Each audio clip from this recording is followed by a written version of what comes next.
Sholat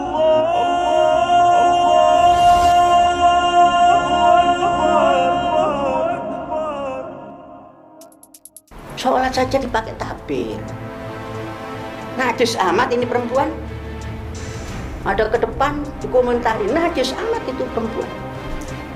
Jadi dari hal kecil saja, mungkin anak kecil yang baru belajar fikih dengan gurunya itu pasti udah tahu pada dasarnya sholat itu adalah dipisahkan. Ada hair penghalang antara laki-laki maupun perempuan. Karena kenapa? Karena bisa jadi nanti ketika dicampur bisa pertama ikhtilat dan bisa juga laki-laki melihat dengan setiap gerakan dari perempuannya. Ini memang sholatnya tetap sah, tapi secara taklifi ini dihukumi makruh. Bisa jadi menghilangkan fadilah-fadilah dalam sholatnya. Karena juga memang tidak ada juga dari dulu adatnya kalau sholat itu dicampur gitu. Seperti masjid di Zaitunah.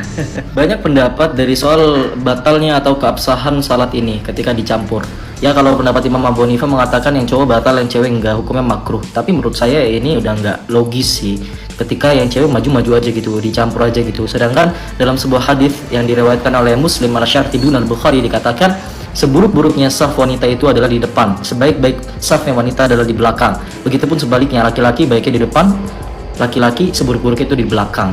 Maka daripada hal itu, yuk kita bangun kesehatan akal kita dari segi pemikiran, segi pendapat-pendapat yang ada, dan juga nggak bisa menjadi suatu hal patokan seseorang ini karena terkemuka kamu ikutin, padahal ini batil, padahal ini nggak benar. Nah itulah mulai disaring lagi karena udah mulai akhir zaman. Apalagi tahu saya madhab itu ulama mujtahid itu cuma 4 ya, nggak ada madhab namanya Bung Karno. Afwan, dari segi agama kita harus sedikit tegas menyatakan ulama mujtahid itu yang 4, Muhammad bin Syafi'i, Imam Ahmad bin Hambali, Malik bin Anas, dan juga Imam Abu Hanifah.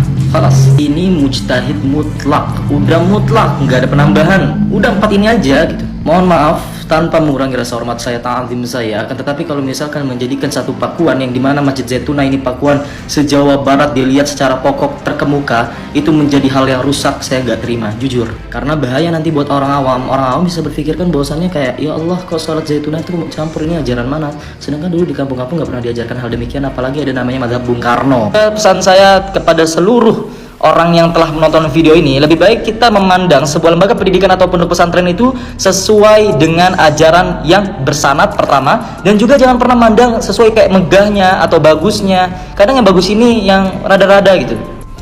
Yang rada-rada maksudnya uangnya dari mana gitu, apakah dia berkontribusi, ada yang berkontribusi di balik itu, apa ada orang Yahudi atau gimana, sampai salamnya berubah jadi Yahudi bukan assalamualaikum warahmatullahi wabarakatuh, sampai dirubah salamnya, bisa jadi ini antek Yahudi. Tapi saya nggak menyatakan demikian, tapi itu tervalidasi.